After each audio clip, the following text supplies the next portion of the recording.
Shalom adik-adik, pada pagi hari ini kita akan mulai pada sekolah minggu kita. Kita angkat pujian.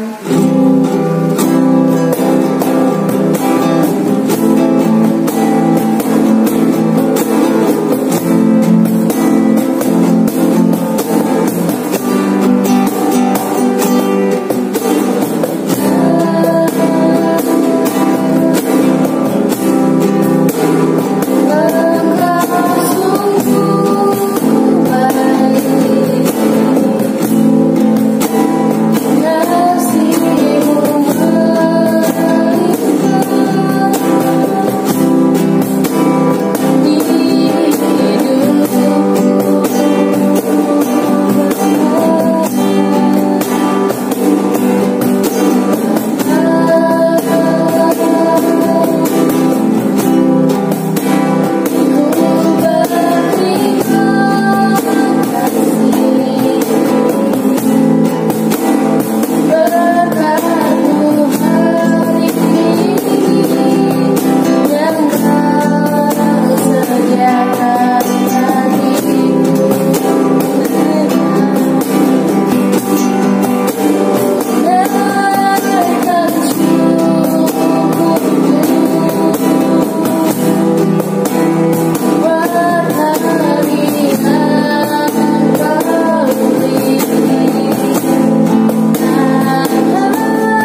terima kasih Yesus. Kembali kami ucap syukur Tuhan, di mana pada pagi hari ini kami boleh beribadah, memuji dan memuliakan nama-Mu. Walaupun online Tuhan, tapi kami percaya Engkau hadir di tengah-tengah kami. Berkati teman-teman kami yang mungkin belum bergabung Tuhan, biarlah mereka bisa bergabung bersama kami untuk memuji dan memuliakan nama-Mu. Berkati juga ibadah kami ini dari awal hingga akhirnya. Terima kasih Bapa, yang doa kami dalam nama Tuhan Yesus Kristus. Haleluya. Amin. Adik-adik, kakak Jun gak usah berdiri, kita angkat pujian Bari Tak Berbeda.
Kita akan mendengarkan sebagian dari firman Tuhan. Mari kita akan pujian Ku Mau Cinta Yesus.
Kepada gurunya yang bertugas. Salam adik-adik, puji nama Tuhan. Saat ini kita beribadah, berkumpul kembali walaupun melalui YouTube. Jadi tanpa mengurangi, kita tetap semangat untuk memuji dan memuliakan Tuhan. Sebelum kita mendengarkan firman Tuhan, mari kita berdoa. Terima kasih Tuhan Yesus buat kasih karunia-Mu. Sungguh besar kasih-Mu pada kami Tuhan, hingga pada saat ini kami bersuka cita, kami dalam keadaan baik, semua oleh karena berkat Tuhan. Bapa, pada saat ini kami akan mendengarkan firman Tuhan, urapi hamba-Mu yang menyampaikan firman Tuhan, dan urapi juga semua anak-anak sekolah minggu yang mendengarkan firman Tuhan ini Bapa. Biarlah firman Tuhan ini menjadi gaya hidup kami, pegangan hidup kami, saat ini maupun yang akan datang. Bapa, kami berdoa, kiranya Tuhan halaukan pikiran-pikiran yang mengacaukan kami. Biarlah kami tetap fokus untuk mendengarkan firman Tuhan. Terima kasih Yesus. Haleluya. Amin. Puji nama Tuhan. Saat ini kita akan bercerita tentang Paulus yang ditangkap di Yerusalem. Jadi judul cerita hari ini adalah Paulus ditangkap di Yerusalem. Untuk bahan ceritanya diambil di dalam Kisah Rasul 20 ayat 4, Kisah Rasul 21 ayat 1 sampai 20, dan ayat 27 sampai 40. Kisah Rasul 22 ayat 1 sampai 29.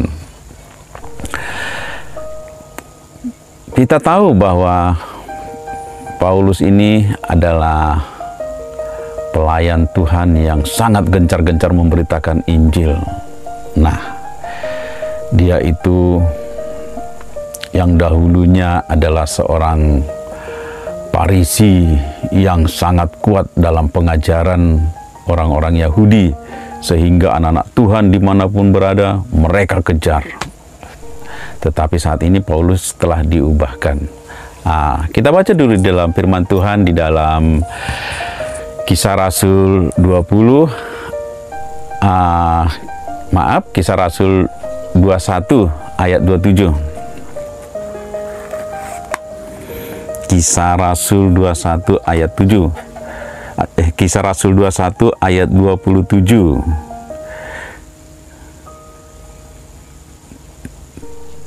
Ketika masa 7 hari itu sudah hampir berakhir, orang-orang Yahudi yang datang dari Asia melihat Paulus di dalam bait Allah, lalu mereka menghasut rakyat dan menangkap dia.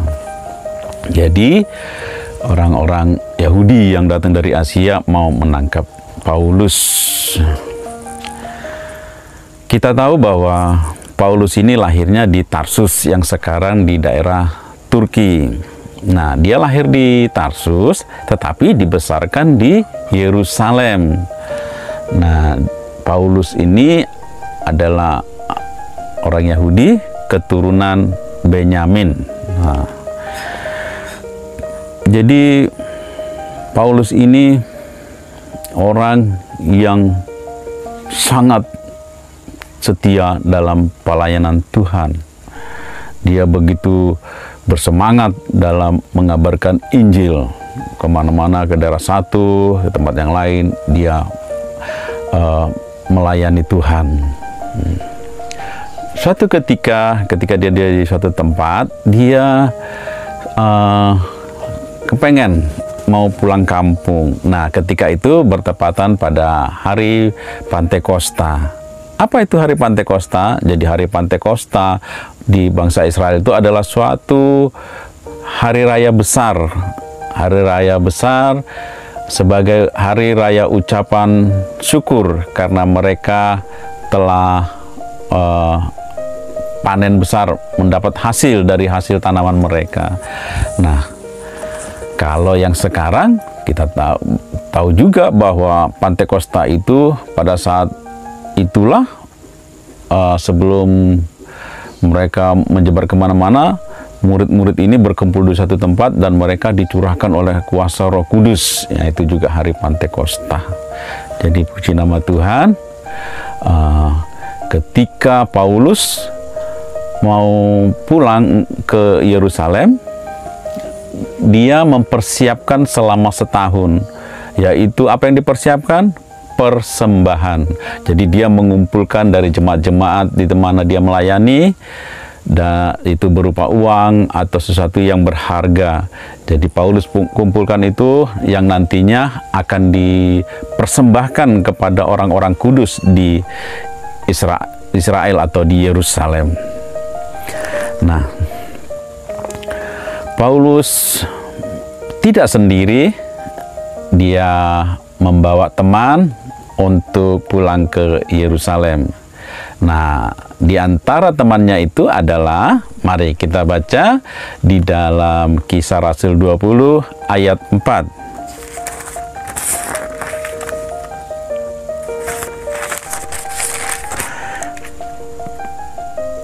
Nah, ini teman-temannya Paulus, ada 8 ya, tapi diantaranya kita baca dulu ya, ayat 4 ya.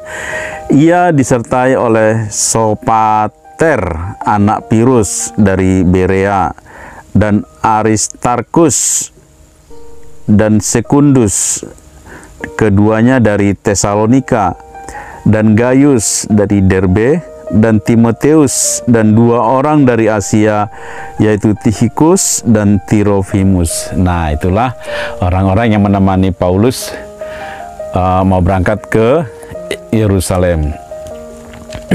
Nah, Paulus berangkat ke daerah, dia berlayar dari Syria, kemudian sampai ke Tirus dan ke Kaisarea, dan sampailah dia di Yerusalem. Nah, ketika dia berangkat dari Syria itu kan, atau Tirus, itu mereka kan tidak langsung berangkat, istilahnya transit lah ya. Jadi mereka ada beberapa hari singgah di tempat itu, dan mereka menggunakan kesempatan itu untuk mengabarkan Injil dan melayani orang-orang di sana. Nah, tapi sebelum Paulus mau berangkat ke Yerusalem, ada seorang nabi,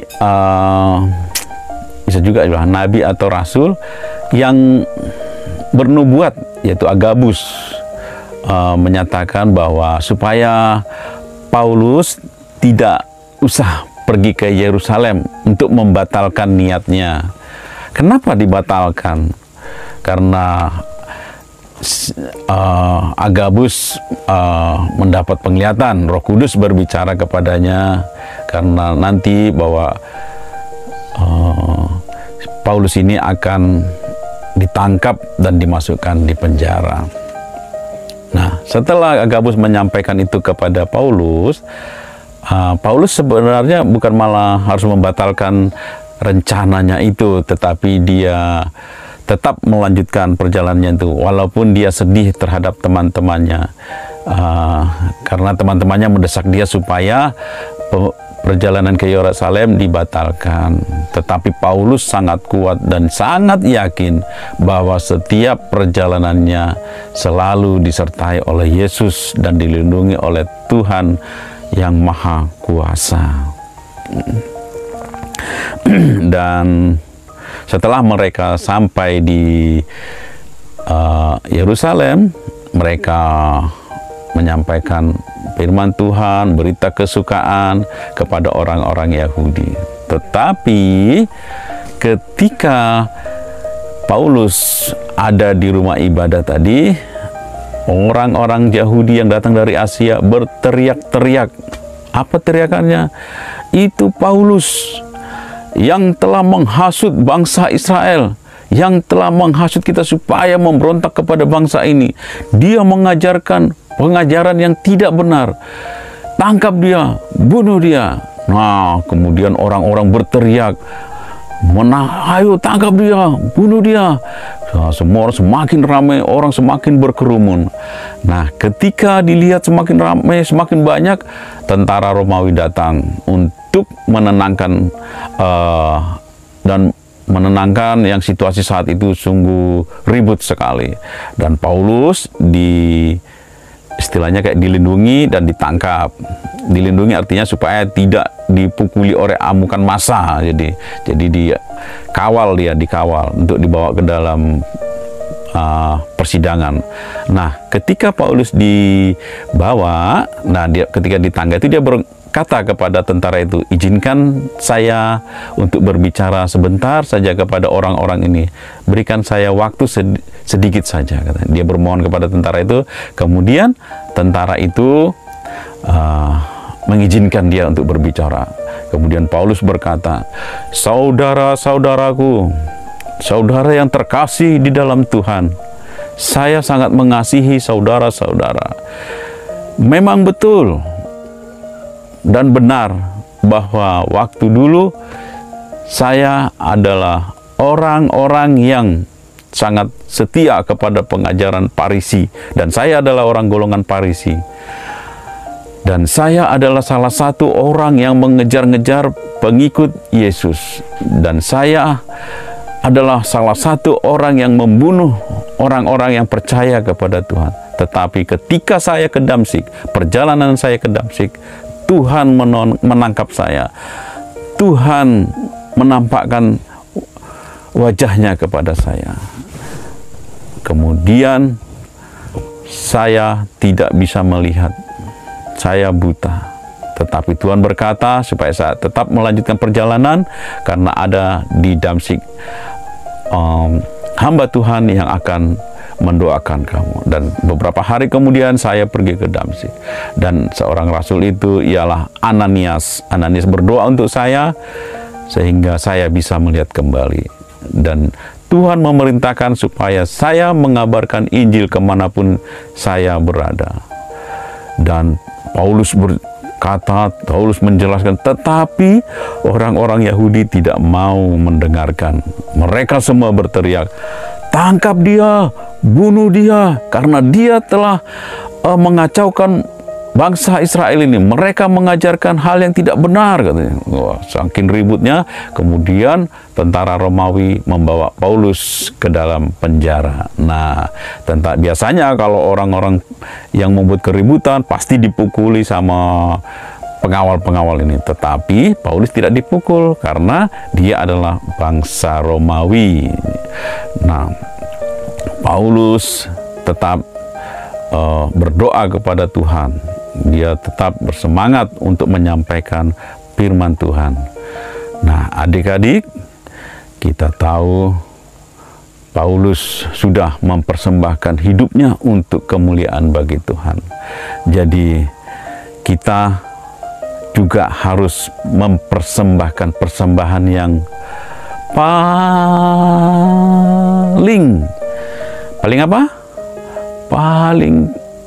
indah. Apa itu? Tubuh kita. Tubuh kita ini, hati kita ini adalah persembahan sejati untuk Tuhan. Jadi adik-adik, mari kita terus tetap beribadah, terus mengikuti firman Tuhan, karena persembahan yang paling indah yang dapat adik berikan adalah persembahan apa? Persembahan tubuh dan hati dan jiwa kita. Itu adalah persembahan sejati yang dapat kita persembahkan kepada Tuhan Yesus, seperti Rasul Paulus yang menyerahkan hidupnya untuk kemuliaan bagi Tuhan. Amin, firman Tuhan. Nah, untuk ayat hafalannya diambil di dalam Roma 12 ayat 1b, yaitu sekali lagi ya, Roma 12 ayat 1b, yaitu yang berbunyi, mempersembahkan tubuhmu sebagai persembahan yang hidup, yang kudus dan berkenan kepada Allah, itu adalah ibadah yang sejati. Amin, firman Tuhan tadi ya. Ya. Sampai kita ketemu kembali. Salam. Adik-adik, kita akan menutup ibadah kita pada minggu ini. Mari kita akan pujian. Terima kasih.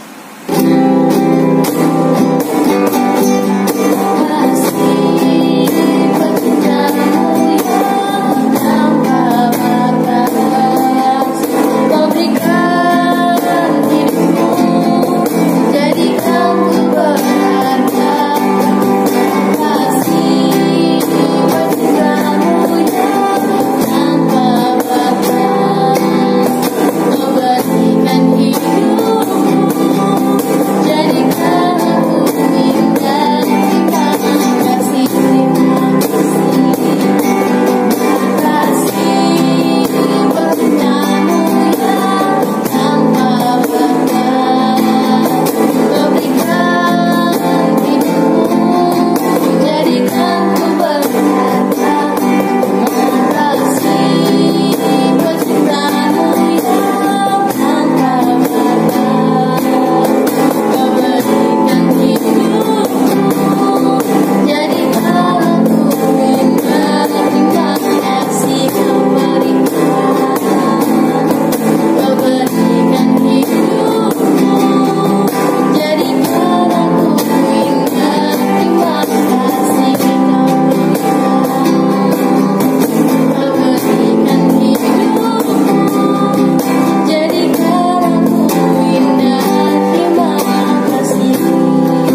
berkati adik-adik kami Tuhan yang sudah beribadah ataupun tidak sempat beribadah, Tuhan berkati mereka Tuhan. Berikan mereka kesehatan selalu Tuhan, dimanapun mereka berada Tuhan. Kami mengucap syukur Tuhan, hanya dalam Kristus mulia. Amin. Shalom.